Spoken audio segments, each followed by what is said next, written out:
Hello and welcome into another Chi Time.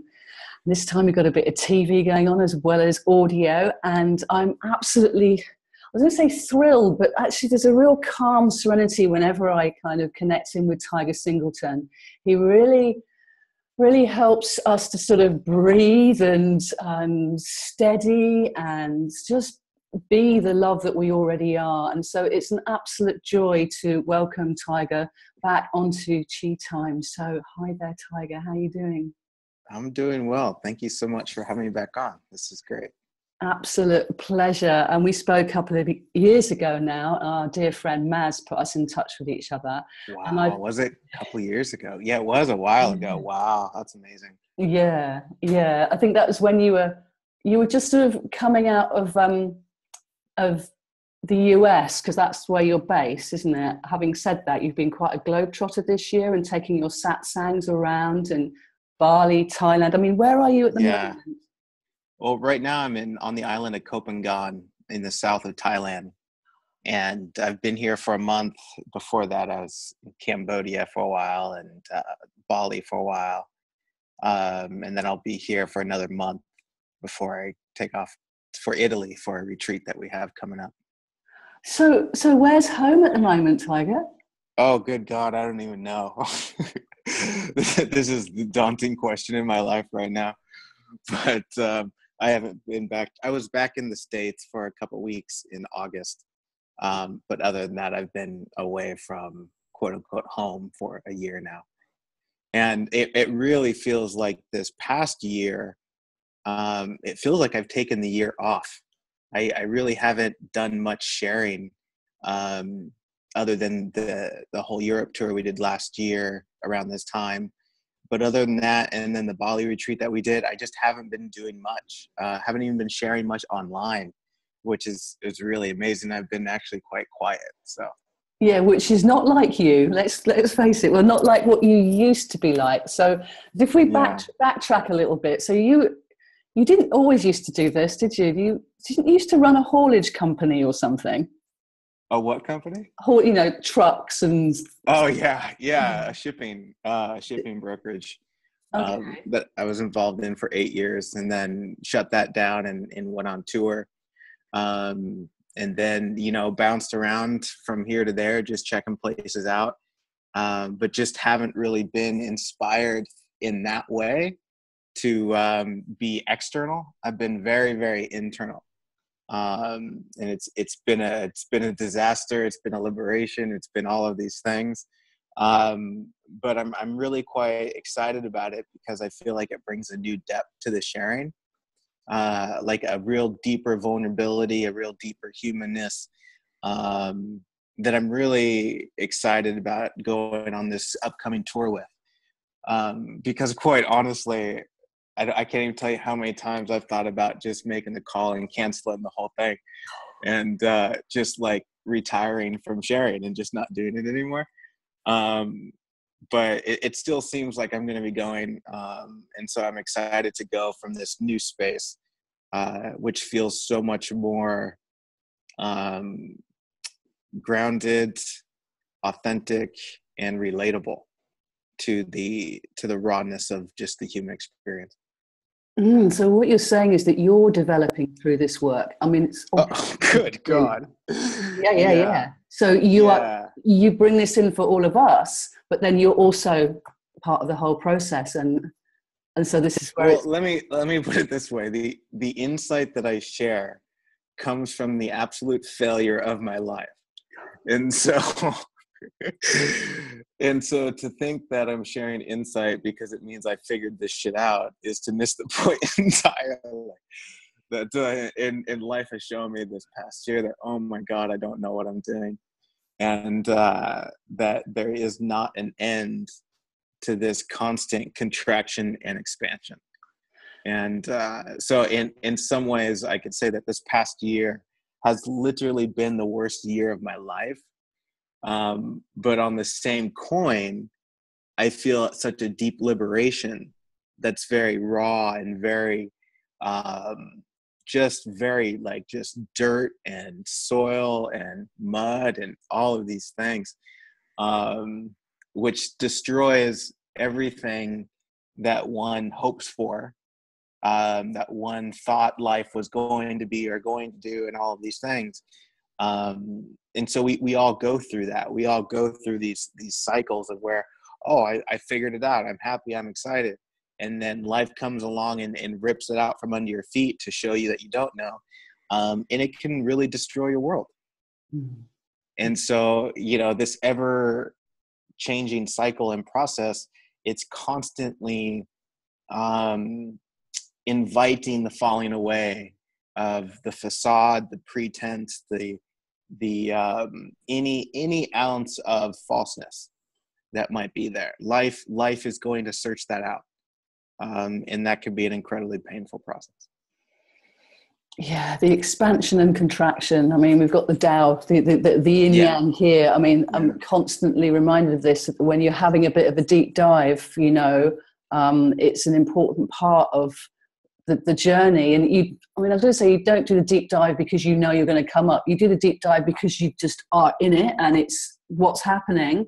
But in the back of your mind somewhere, it's like, well, surely if this is possible, then the other side is possible as well. And then the joy can come through when it too is ready. I mean, again, you can't rush into this or try and find it. It becomes through you, doesn't it? When it wishes to. Yeah. In a funny way, it's almost like I'm just watching it happen. The up and down, watching the roller coaster.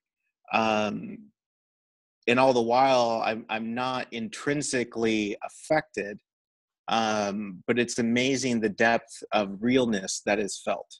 Mm-hmm. That the worlds we can create, inner and outer, can be such contrast. And no matter what that contrast is, there's still something there that remains unaffected. But that which remains unaffected doesn't want anything out of the experience. It doesn't want it to go this way. It doesn't want it to go that way. It's really allowing the process to be the process. It's no different from, crawling to walking to running. Life doesn't really care how much you're frustrated with crawling. You have to crawl before you walk, and you have to walk before you can run. And so, there's just an incredible flow that's naturally happening, whether we like it or not. And we can choose to open up to that, or we can keep resisting it. And so I feel like I'm going through periods of noticing where I've resisted, and life is just saying, this has to be seen now. This just has to be dealt with for the sake of your own sanity and for the sake of your own well-being. And so it's like, okay, well, I'm taking this year out to do that then. Yeah, talking of sanity, I think we're all being tested at the moment, and to come into a true vulnerable meditation space by yourself and with others, indeed, is going to be one of the key balms for us to nourish us. I mean, we don't know what we're doing. You don't know. We don't know what we're doing here. We can only kind of surmise and guess. So the now moment becomes so much more, I wouldn't say sexy. It's the only thing we know. So it's the thing to sort of get into and to not project and run ahead. And so coming into satsang with you, I mean, I'm very glad that you're not going to cancel your tour, because Tiger's coming over to the UK in July, Bournemouth on the 12th, all the way through to Ben Rins. I don't even know where that is, Tiger. It's probably up in Scotland, is it? But Scotland. Of July. And of course, Italy next month too. But, people gravitate towards you because of who you are and the resonance that you share. And then that somehow that tickles us into a realization of our deeper selves. And so that exploration can be witnessed, not just by us, but by others. And I think that idea of being witnessed seems to be something that is really key to this sort of self-development, self-evolving. Would you agree? Yeah, I mean, it's a reflection of a space that allows us to witness ourselves. And with that, there's an opportunity to bring such a depth of compassion. And this is what I've experienced over the past year. I've had an opportunity to open up to someone that I care about, that to a depth that I've really never been felt safe to or available to, or in the way that I thought I had before, but it was just a whole nother level. And it was just really amazing how it acts as a mirror so that you can really put it out there and see it and acknowledge it, rather than just skirting around it, which is just so incredibly common. And it's very subtle how we can avoid the reflection that's showing itself because we think we know what we're doing or we think we know where we're going.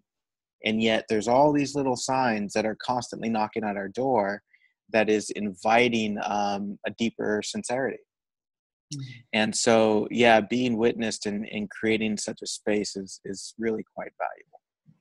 And I find that's really is all I'm doing in Sat Song is just showing up to hold space with everyone and see what happens. Because beyond that, man, it's like, I just don't know, every time I go to Sat Song, I really don't know what I'm going to talk about. I really don't know if I'm even going to have anything to say. And that's part of the thing with this upcoming tour. I've been so quiet this past year. It's like, I don't even know if I have anything to say, but that's always the case. But it's like when you're holding space for another person, when you release your agenda of manipulating the situation or wanting them to think this or think that, and really fully be there as an open space. It really is amazing what shows itself. It absolutely is. There's this sort of quintessential human experience that comes through silent sharing in calm quiet that enables a dialogue, for want of a better word, to occur in the chi zone where the words are just not there. You just don't need them. I mean, we could maybe do this little chat in complete silence, but actually, I've got a track I'd like to play you. Oh, what's this? It's called Silence by Delirium. Do you remember? Oh, that sounds familiar. I tell you what, let's put it on for the listeners and viewers, shall we? Well, the listeners probably. I don't think the viewers are going to get it. And then come back a little bit more with Tiger Singleton after that. Okay? Thank you. Wow, we've just listened to that on our earbuds. What do you reckon? That was really beautiful. I've never heard that before. I've never heard that before. Oh. Uh-oh. Just going to pause for a bit. Okay. We're in the delirium of silence here, literally.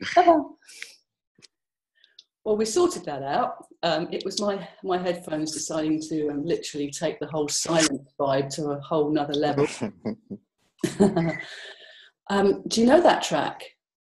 No, I've never heard it before.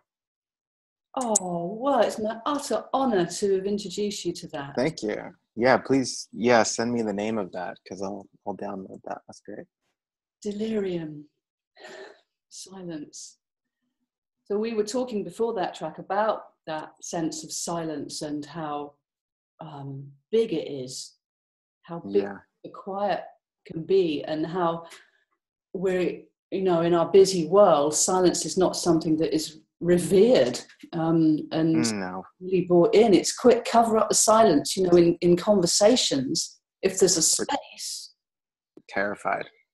Yeah, absolutely terrified of that. And it's funny because that's what gives rise to our constant distraction, where we find ourselves bouncing around from one moment to another moment, avoiding spaces of silence because we are terrified of where the mind will go if we just don't distract it. That's something that I've been experimenting with forcibly in a way. Where like if I just remain totally still in my emotional uncomfortability, where does my mind go that I won't let it go? Oh. Yeah. You see that? It's like no manipulation, no trying to think positive. Where is my mind going naturally that I'm trying to avoid? That is brave work. Yeah, and it took me to places that I never thought I would even touch. Mm. Mm. Yeah. Can you describe any of that to us? It's absolutely terrifying because it brought up, I saw in that I was very clearly avoiding something. There is a very clear signal that there's a pattern of distraction that wouldn't let my mind go towards a particular thought pattern that felt uncomfortable. And in the avoidance of that, it was like, okay, well, obviously I'm quite afraid of wherever it wants to go. And there's some sort of judgment there, to where I deliberately try and, keep my mind from going that direction. And so in a place of it, and I understand it's not like I'm doing this because I feel like it's the right thing to do. It's almost happening beyond my conscious ability because it has to be seen. So if you don't move into this consciously, sooner or later it will come knocking. But what I saw for myself was this very, very deep wound from childhood that was all the way up into my teenage years, that that stripped me of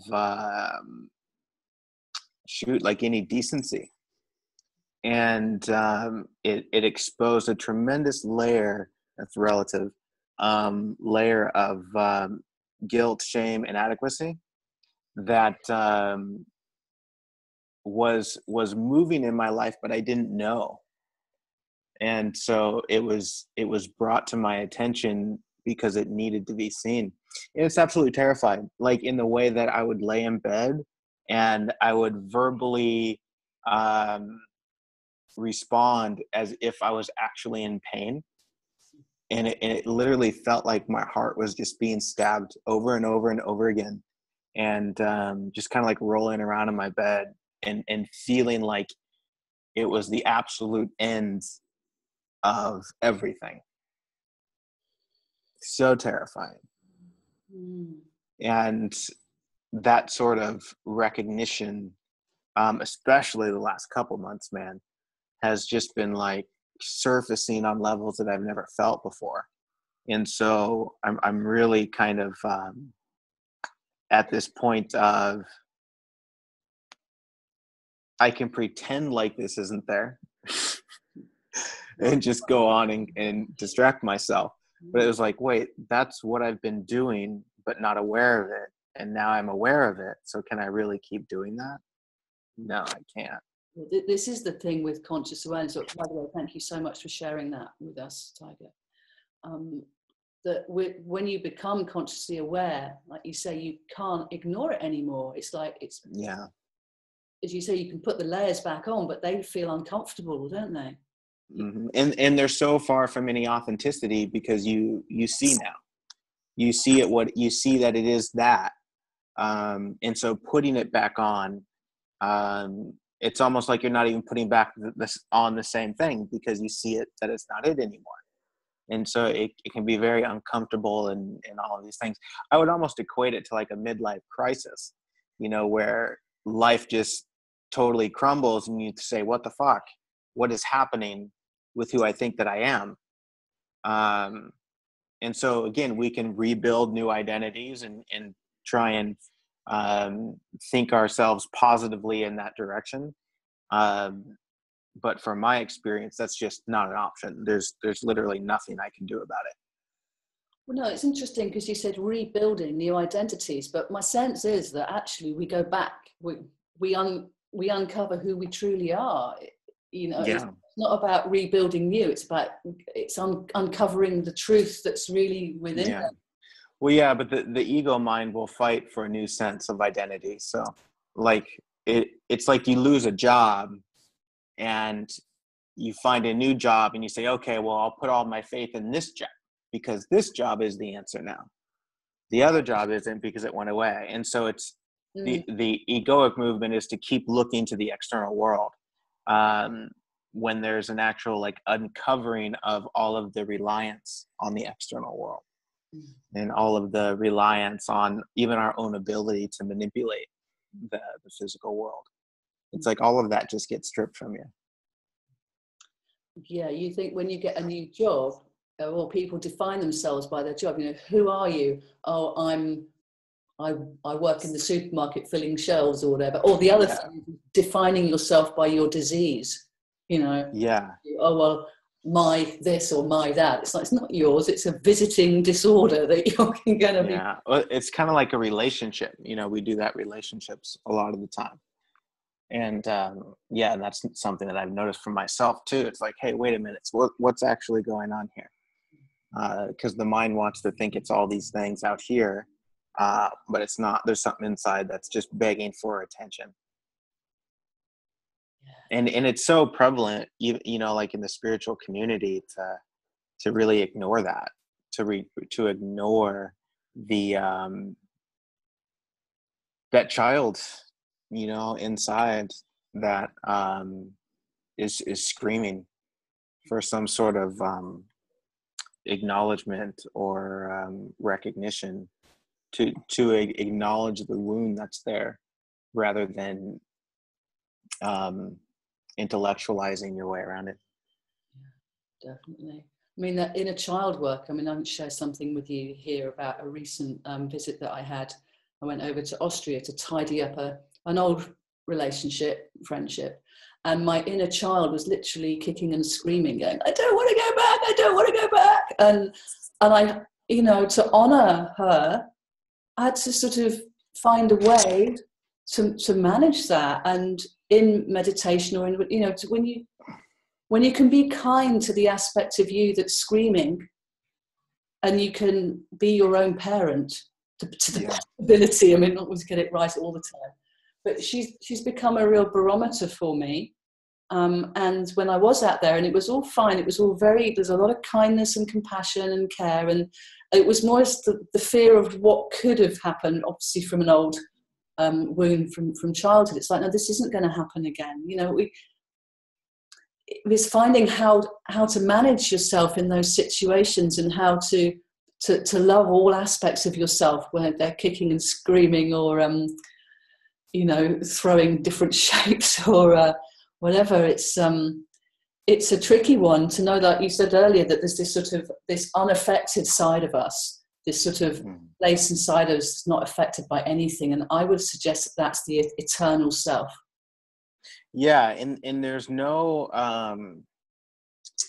copying that in the way of the human mind wants to take on an identity that reflects that aspect of the untouched self. But the reality of this is that it's still an image of that. It's not the real thing. It's kind of like, you know, it's kind of like saying that I feel sad, but I'm not sad. But you are sad. You know, there is sadness. And so we can't like deny or ignore the reality of it simply because we have an idea of a self that's unaffected by it. Because if you're really free in the self that's unaffected, then there's no avoiding what is happening. There's a complete allowing of it. So you can have both. You can be aware of that presence behind it all, but also that compassion for the human self having that experience and allowing that. Yeah, and compassion on all levels. I mean, in the way that even if you forget everything and terrorize yourself and others, you know, still let there be compassion there. You know, not just compassion for a certain version of ourselves, but to the core. Because, you know, this movement of the mind that creates images of what it thinks is true is so incredibly damaging. You know, even talking about spirituality isn't spirituality. And we can get very, very lost and confused in these things. Again, speaking directly from my own experience, it's like the reality of feelings is not a quote about feelings. It's the reality of what is. And to connect with the truth of feeling, one has to be fully with the feeling, not just read something about feelings to help me avoid it. Because we see how easy that is. It's like you start feeling something that's uncomfortable, and the first thing we do is, we grab a book or we put on, a video, which is all fine. But at some point, I invite us to see that we're avoiding something. We're turning away from something.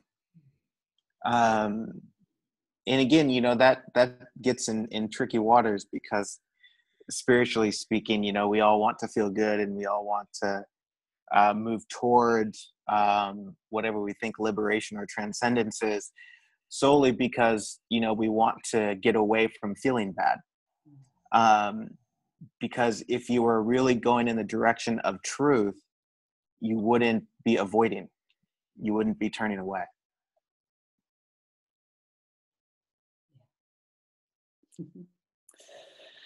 And this is what you do, Tiger. You keep bringing us back to true, and and acceptance of whatever is showing itself.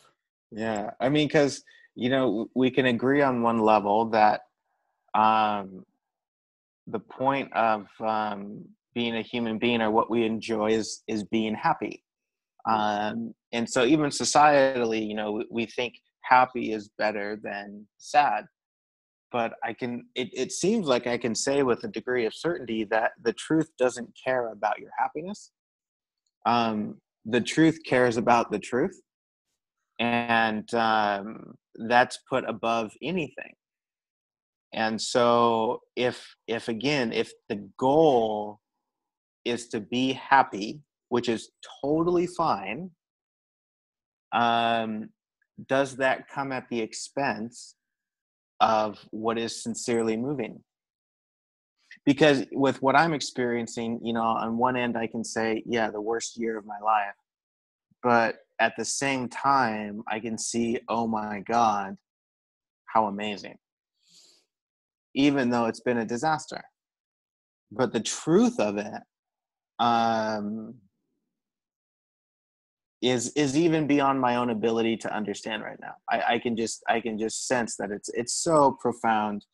Not to get anything from others or the world, but just, for the sake of my own sanity, that the difficulty that I'm having, any burden or any extra weight that's being carried around, is only stemming from a self-dishonesty. It's only stemming by me not fully acknowledging what is true within my being. That's the only way it can be there. And so, we run away from that as much as we can to figure out that it's not working, until we're forced to be with it. Yeah. Wise words. Tiger Singleton with us here on Tea Time. Running away. It's like, it's staying with it, but having the courage to do that, and sitting on your own somewhere in the middle of nowhere or whatever, it's not easy for people. Hence why coming into these groups, these gatherings that not only you do, but a lot of us are pulling together now as a community. We're recognizing that the value of that in so many ways, and for us all, as you were talking about that, the truth doesn't care about your happiness. It's like, is that what is playing out in the world right now? The truth is coming through all these lies and deceits and manipulations that are out in the mainstream world, and the truth is just coming through loud and clear, because it's becoming louder and clearer, and it's not necessarily very pretty. It's not. And you see the conditioning of what we think is pretty and what is not. Even for like our own lives, we have these images that we have of how we should be or should not be, but yet it's always been impossible to control that. And yet in the messiness of it all, and the perfect example of this is, If you're in outer space looking at the world, it looks like this beautiful jewel, just absolutely breathtaking and stunning. And then if you zoom in and look at all the people and the animals, everyone's fighting, eating each other, and all of these things, it looks like absolute chaos. But the beauty of the world couldn't be unless it was for that chaos. It has to be. It's like the chaos is the balance of it all. The messiness is the balance of it all. I mean, our minds have this image of, okay, I'm going to buy a house and it's going to be square. I'm going to have a yard where the grass is going to be only this tall. I'm going to have a fence that's going to go from here to here to here, and it's going to be a perfect 90-degree angle. But yet, if you stop tending to it, life doesn't give a shit. Life's just going to grow and do what it does. It's the same insanity of going into the forest and saying we should really clean it up because the rocks are mixed in with the grass. There's ants fighting beetles. It's, there's dead things rotting on the ground. The mind says we should really organize this so that we don't have to look at these things that make us uncomfortable. But that's part of it. That's like literally part of it. It has to be there. It is, and it will find its own order out of the chaos. Yeah. Mandelbrot theory, was it the whole fractals? The fractals. Yeah. It looks chaotic, but actually close up, there's an order going on. Yeah.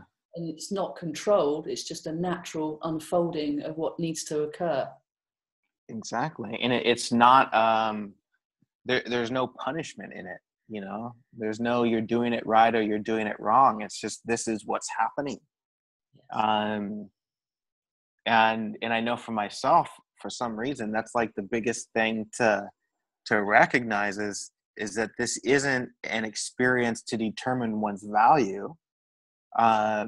It's a gift so that you can, lighten the burden within yourself. But we look at our own flaws and we look at the ways that we're not so enlightened or whatever, and we tend to think that we should be more than that. But really, life is just inviting us to see very gently that, hey, this is happening. Do you want to be aware of this? Yeah, awareness. We're back to awareness again. Yeah. It really is.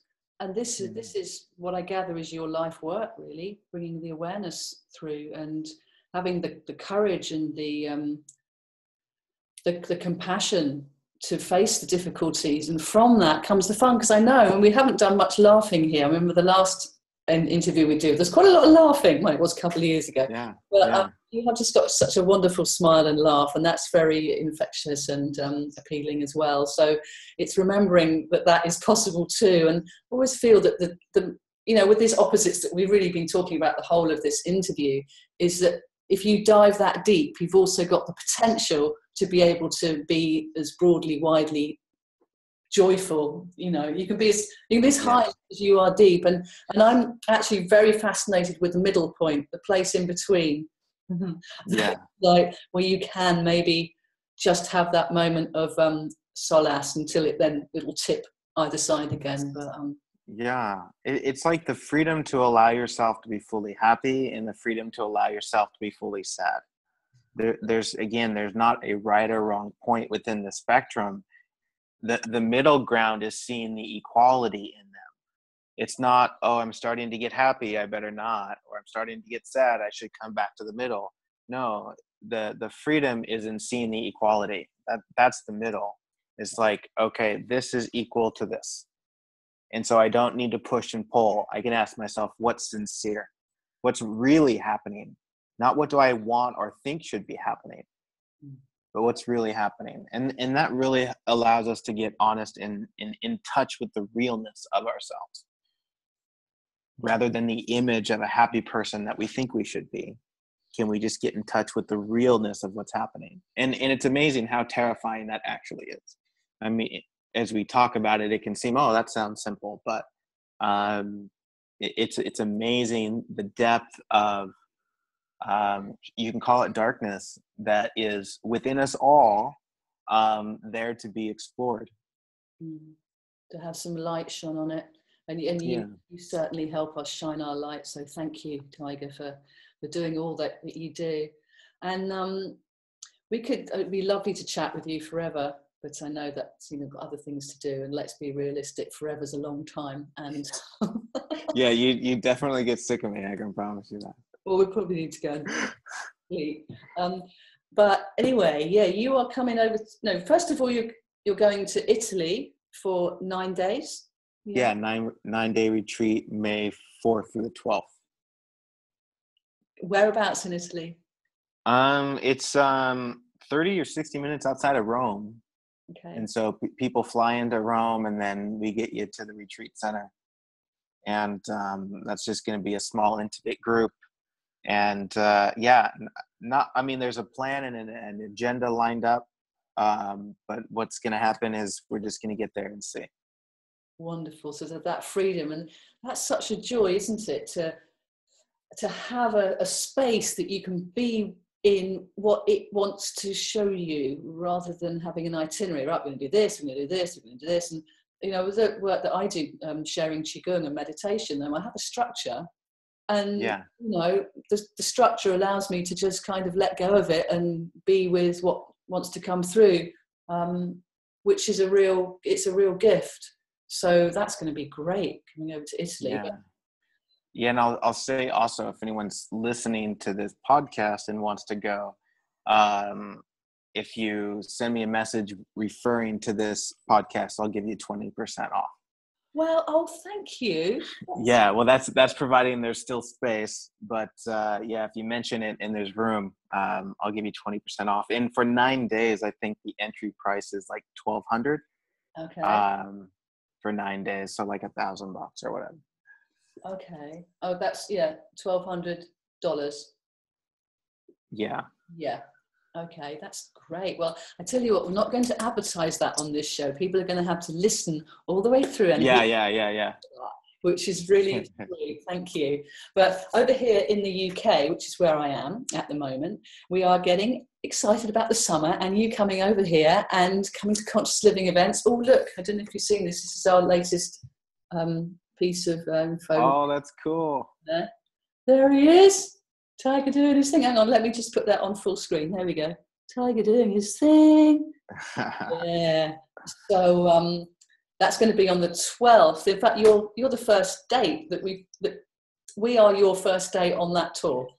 This is true. Yeah, I think I fly over on the 11th. Okay, that's going to be fun then, isn't it?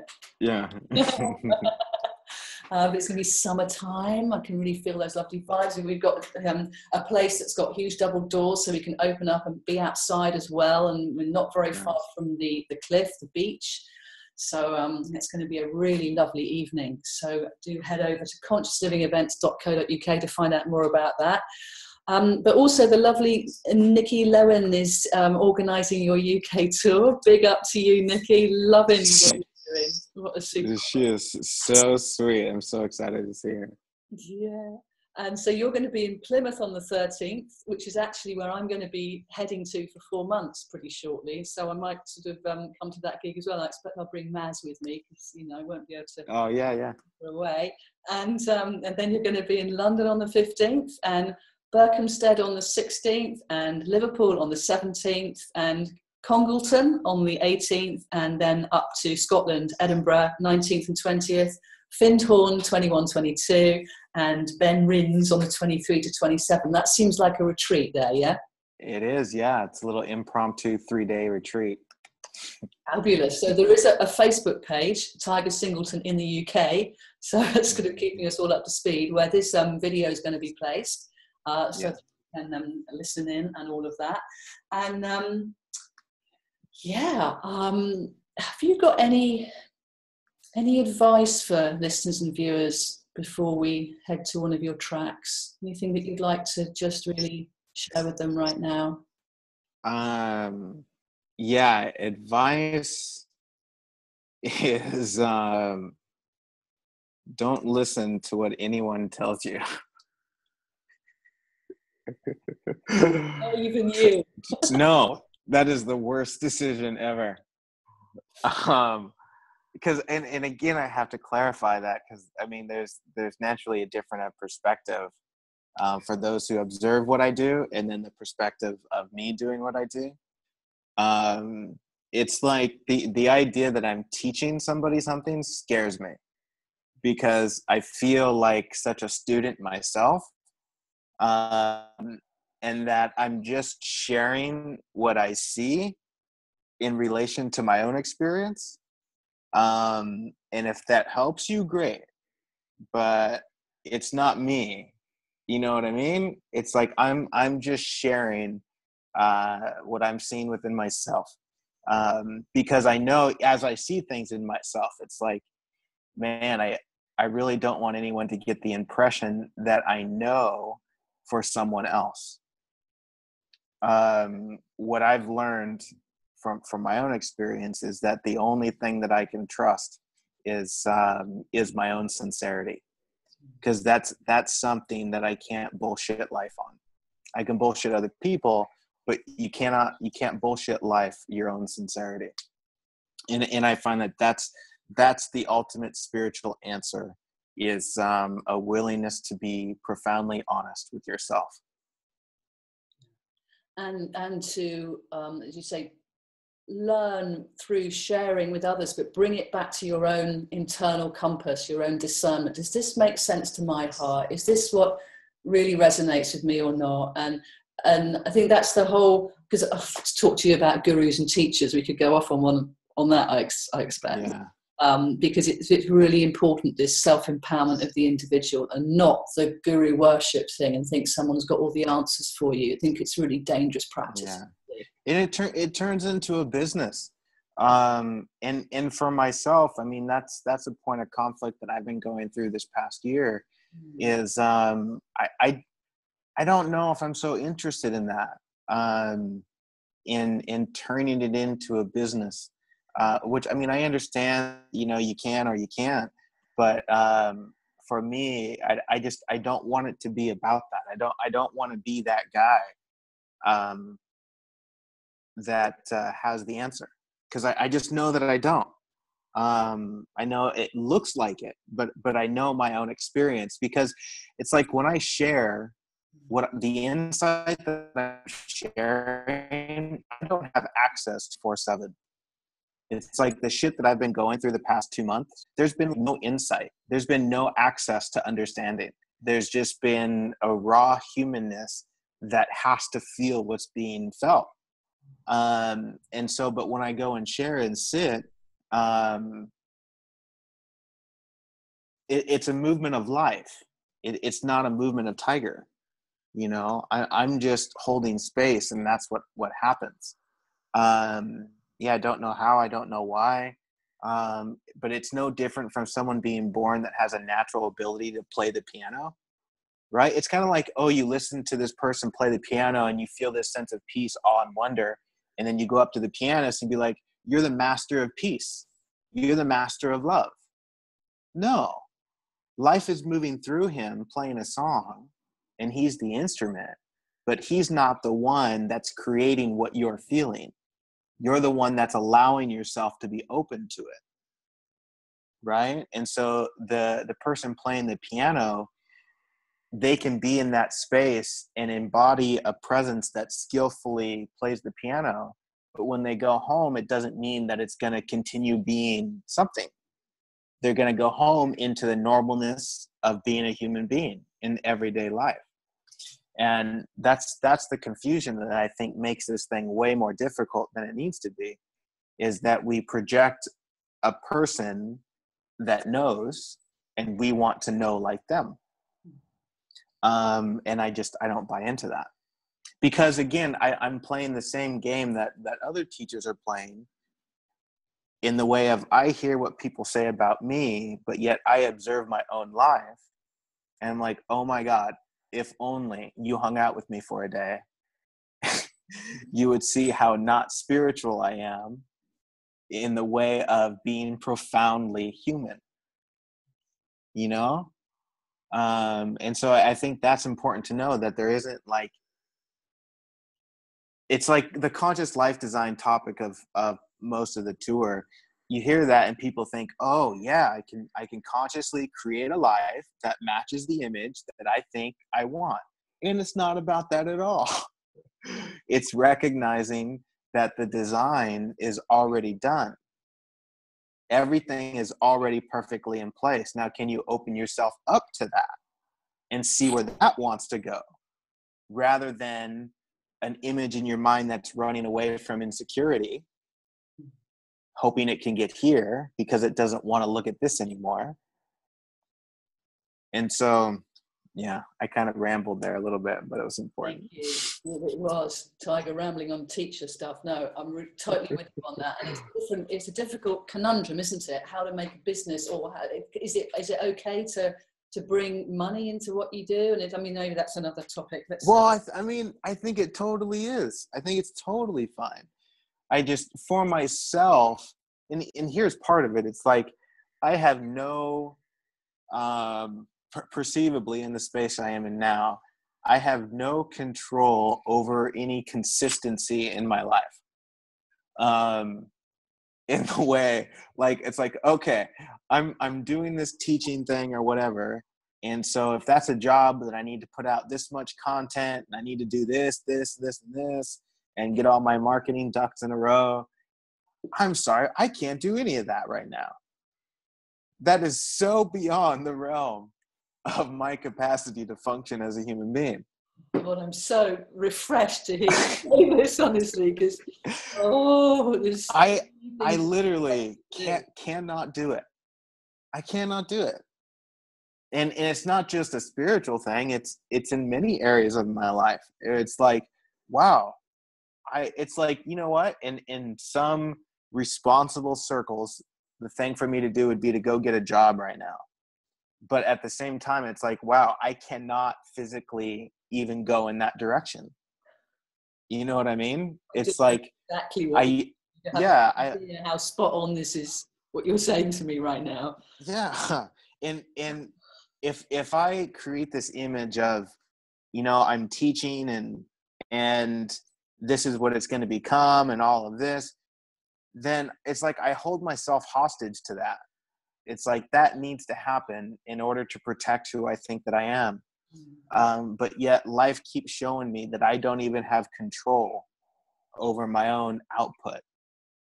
Why it really doesn't seem to work for the sharing is because it's like, if I had something to share all last year, I would have.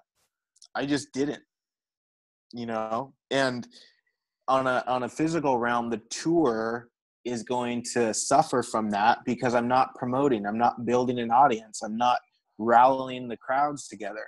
You know, even like the Italy retreat, I've done almost zero promotion for that. And it's not going to be nearly as big as it could have been if I had done all these things like I used to do. But the reality of it is I couldn't. Something else was happening.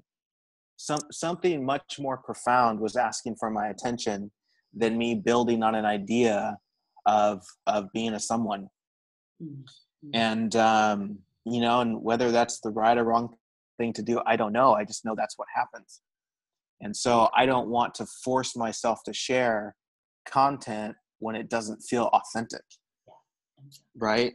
And so, yeah, I haven't been sharing. And I know that if it was a job, you're supposed to be consistent. So I don't know how it's all going to work out.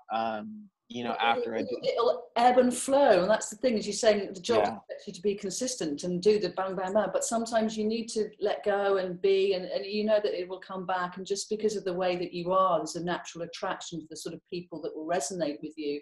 And there's enough out there about you. I mean, we're going to promote you as well in a gentle way, but this is part of that. You know, but this is also, I'm absolutely, like, you know, honored to have this time to speak with you, Tiger. And this is us doing promotion, you know. Yeah. Cool. This is a really nice way of doing that. Yeah. So I'd just like to bring us back to the love and ask your thoughts on, you know, people are searching for love. They want more love. They're all ready for more love. And my feeling is that we've already got it. It's already part of us, but it's just so covered up and, you know, got all these shackles attached to it or conditions. And I just wondered what you felt about the love. Yeah, well, the love is already there. And so, there's nothing to get, even though it feels like it. It's kind of like the idea of accepting yourself. I think trying to accept yourself is a disaster, because the trying of it implies that you're not. And the acceptance of you is already done. It's like you're already here. It doesn't need to be accepted because it's already accepted. And so can you accept the non-acceptance that's showing itself? It's like, can you let go of your resistance towards the resistance that's obviously here? Right? It's like not trying to make it a certain way. It's already the way it's supposed to be. But we are absolutely terrified because there are so many things in ourselves that we see as unlovable. And that's the invitation of the pain, is that it wants to be seen. Look at me. Look at where it's unlovable.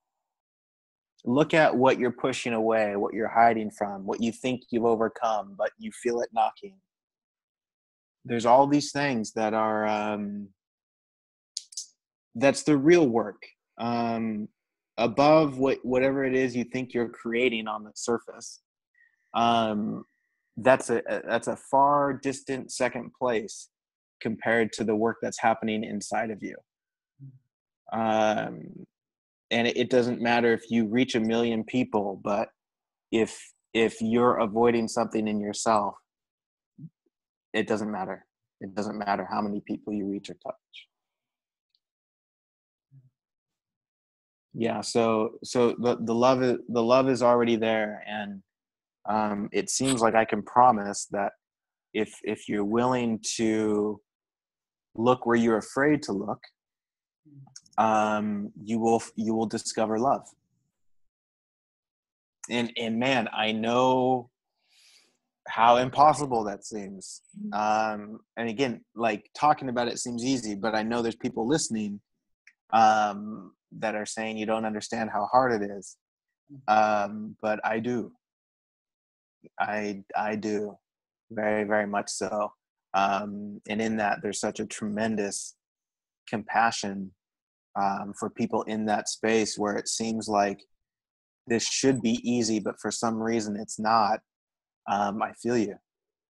I really do feel you. And hang in there and just keep being more honest with yourself. Not that you have to, tell everyone everything and all whatever details, but just be honest with yourself. And then by default, you'll be more honest with other people. That's what I'm doing right now. Yeah, you are so honest. And I've completely forgotten to tell people how to get in touch with you. So let's get all professional. Oh yeah, well the Italy website info you can find at TigMonk.com/Italy. Okay. And then TigMonk.com/events has a list of where we'll be going over the next 3 or 4 months. Sweden, Finland, Iceland, Amsterdam, and all around Holland. Well, I'm just going to share for a moment. I remember when you were starting out on all these trips abroad, and you just had no plan at all, no itinerary. It's literally people have been organising this for you, and you've gone, I'm up for it. Organise it, and it's amazing that your clan, or your tribe, your crew have pulled together to make this possible for you. I mean, it just shows, doesn't it? When you it is crazy. Because I tell myself sometimes, man, what would be so perfect is if I didn't have to do any of that stuff and I could just show up and sit down and share. It's like, that's my vision of my job. I mean, if I could do that and not have to do any other bullshit that doesn't feel in alignment for me. Yeah. But again, that's obviously what's happening. So yes, exactly. it's already done. It's already done, already sorted. But I mean, there's no like security in it, like everything else. You don't know what's going to happen. You don't know if it's going to continue. No, but and so, yeah, I'm constantly brought back to my own cluelessness about what to do with my life, and just find myself painfully just being more and more honest. Yeah, and encouraging us all to do so as well, which I thank you. Oh, I thank you also for spending this time with me here on Chi Time. Really been a deep pleasure to share this time with you, and to also be able to share it with other people as well. So thank you so much. Yeah, you're so welcome. Is there a track you would like to play, people? You know, let's play that that Zaz that I sent you. Now this, I don't understand what she's singing. You know, she's singing in French. Right. But that's what I love about it. I love that I don't know the words, but I feel. I feel the rawness of what she's saying. And she's got such a unique voice that I don't know. I feel like it's just such a great reflection of what I've been going through. Just very just raw and human, not pretty, so to speak. Yeah. Okay. So here's a bit of Zaz and Je veux, which I assume means I want. No clue. Or I wish. Let's do I wish. And I wish for you to have a beautiful rest of the day. And I hope things go smoothly where they're supposed to go smoothly, and that you enjoy the rocky patches as well. Yeah.